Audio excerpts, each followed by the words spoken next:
Salut les gars. Il y avait autrefois une servante qui vivait dans une demeure où résidait également un jeune homme de 20 ans nommé Nino. Voyons comment l'histoire commence. Le film s'ouvre en Italie.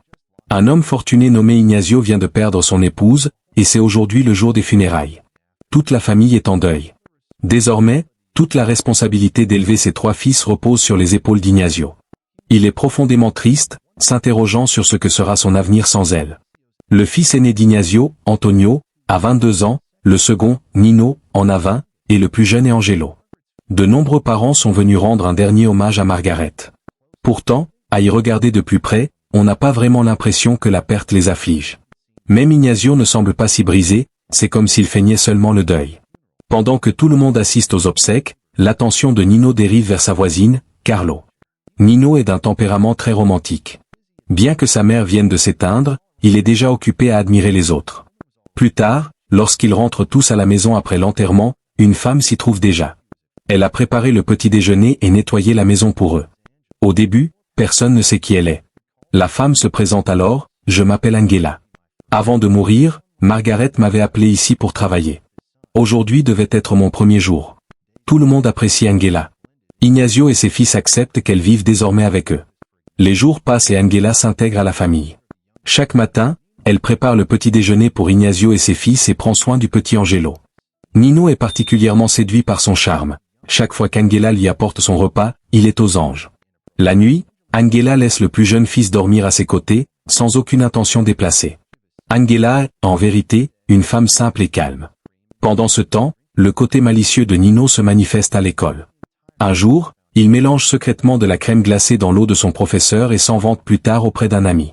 Bientôt, toute la classe est au courant de son méfait. Alors que Nino rentre avec un camarade, Angela l'appelle depuis le balcon, « Nino, rentre vite !»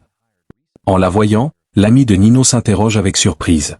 Nino répond nonchalamment, « C'est juste une bonne que mon père a engagée récemment pour s'occuper de la maison. » Un jour, Ignazio se rend sur la tombe de sa femme. Debout devant elle, il la remercie d'avoir envoyé Angela dans leur vie, affirmant qu'elle s'occupe très bien de leur fils. Le soir même, alors que tout le monde regarde la télévision, il se perd dans ses pensées à son sujet. Le lendemain, alors qu'Ignazio est chez lui, sa voisine Carlo vient le trouver et commence à flirter avec lui. Elle souhaite l'épouser car il est très riche, si elle y parvient, sa vie sera assurée. Mais au même moment, Nino se sent lui aussi attiré par Carlo. De son côté, Angela remarque une fleur déposée à son attention. Elle devient curieuse et un peu inquiète, se demandant qui a pu la laisser là, tout en regardant la fleur avec tendresse. C'est alors que Nino entre en boitant, s'étant blessé en jouant au football.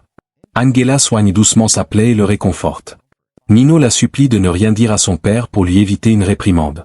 Le lendemain, Nino se rend chez son ami Sean et se vante en exagérant l'histoire. Plus tard, la sœur de Sean les rejoint et se met à danser devant eux, avant d'inviter Nino à la rejoindre. En dansant, Nino a le sentiment qu'ils se rapprochent, comme s'ils tombaient amoureux l'un de l'autre. Le jour suivant, Angela découvre que c'est Nino qui lui laissait des roses chaque jour. Elle est touchée et s'en réjouit. Au lieu de le gronder, elle choisit simplement de le remercier. Au fil du temps, Ignazio commença lui aussi à succomber à la beauté d'Angela. Discrètement, il se mit à l'admirer de loin. Au même moment, Antonio, le fils aîné, tomba également sous son charme dès le premier regard. Les sentiments d'Ignazio devinrent si intenses qu'il agissait comme un homme obsédé, lui dérobant des regards furtifs tout en faisant mine de lire son journal. Angela, cependant, n'appréciait guère ce manège. Elle finit par confronter Antonio, « Que fais-tu là à traîner ainsi ?» Ignazio entra à son tour, posant la même question. Antonio improvisa une excuse, prétendant qu'il faisait simplement du yoga. Désormais, les intentions de chacun étaient claires. Un jour, Nino se glissa dans la chambre d'Angela.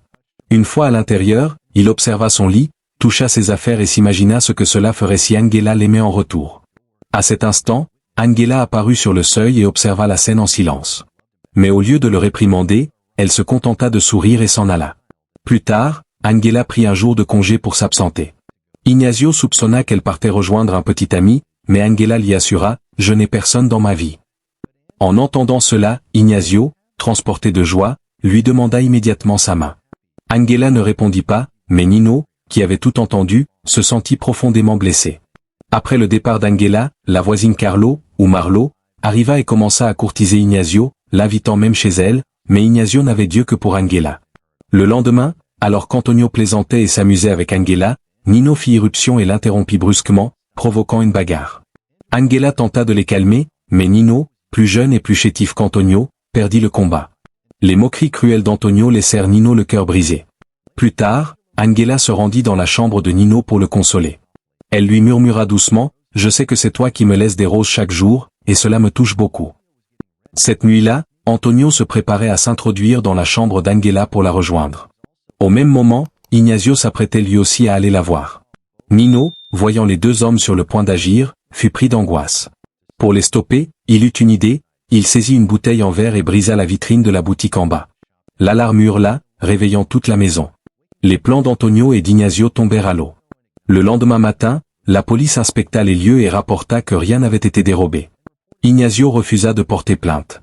Pendant ce temps, Nino jubilait intérieurement d'avoir fait échouer leur projet. Mais Ignacio, de son côté, était persuadé de toute autre chose. Il était persuadé que c'était le spectre de sa défunte épouse qui semait le trouble. Il s'approcha de son portrait et lui lança, « Tu as brisé la vitrine coûteuse de ma boutique. Même après la mort, tu refuses de me laisser vivre en paix. » C'est alors qu'Angela entra, Ignacio l'avait appelé pour une tâche.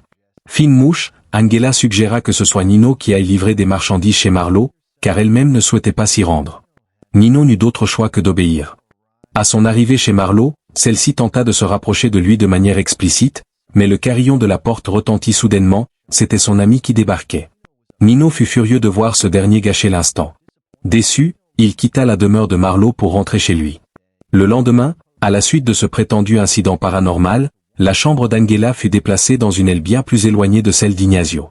Nino eut le sentiment que son stratagème avait porté ses fruits. Cependant, sa joie vira à la colère lorsqu'Ignacio demanda officiellement Angela en mariage. Nino ne pouvait absolument pas accepter cette idée. Il manipula alors le petit Angelo pour lui faire dire qu'il ne voulait pas d'une nouvelle mère et qu'il réclamait sa vraie maman. Ébranlé par les paroles de l'enfant, Ignacio décida de reporter les noces. Un jour, Ignacio emmena ses fils rendre visite à sa propre mère, une femme âgée.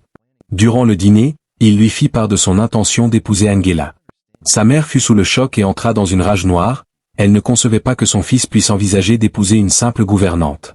Plus tard dans la nuit, Ignacio tenta de nouveau de la convaincre, mais elle resta inflexible.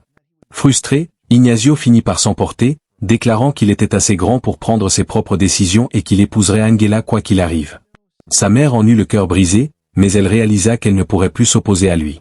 Nino, posté devant la porte, surprit toute la conversation.